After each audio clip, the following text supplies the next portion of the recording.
Hello, my name is Patrick Jameson. In this video, I'm going to demonstrate where the sealant must go, install the French doors, and adjust the keepers. Before dry fitting the door, in the top of your frame are the sill covers. Remove the sill covers, and now apply your drip cap.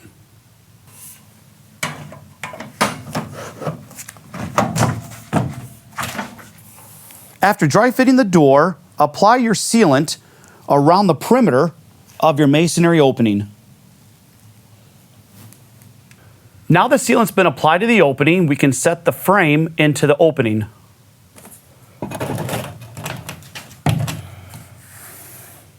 After setting your frame into the opening, ensure your frame is square, true, level, and plumb. Now using your hammer drill and a masonry bit, pre-drill the block through the pre-punched holes of the frame. After the block's been pre-drilled, use your masonry fasteners to fasten the frame to the block. Don't over-tighten the fasteners to allow room for adjustment. Use shims at every fastener when needed to keep the frame supported, true, level, square, and plumb.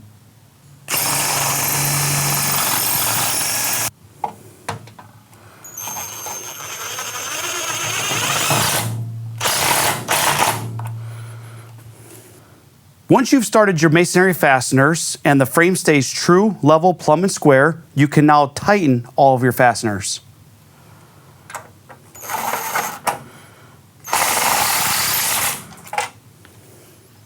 For all the fasteners at the bottom, pre-drill the holes, remove the dust from the pre-drilled holes, and fill it with sealant. Once the hole is filled with sealant, you can run your fastener through the tube of sealant and then anchor your track down in the concrete.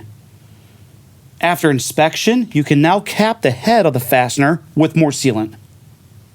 Starting with our inactive slab, we need to adjust the throw bolt into this keeper. This lever will engage and disengage the bolt. You will need to adjust and position this keeper just right for the bolt to fit inside. Once adjusted, hand tighten the two screws to keep it in place. It's now time to ensure the bottom of the inactive slab latches into the sill. The bolt should fit between the spacer and the sill. If there's too much room or not enough room, you can switch out these spacers with one of the spacers located in this package. There's also instructions describing how to switch out the spacers. The spacer's now been adjusted. We can close the inactive side and latch it.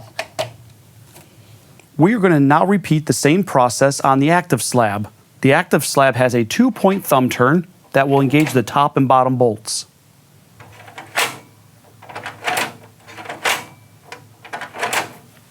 Here's the keeper that I'm going to now position, adjust, and tighten up.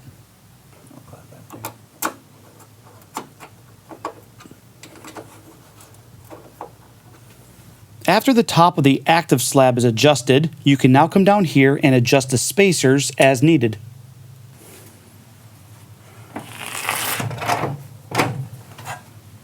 The door's now been installed. I'm going to apply a bead of appropriate sealant around the perimeter of the frame. So to recap this video, we've applied our sealant, installed the door, and adjusted the keepers as needed.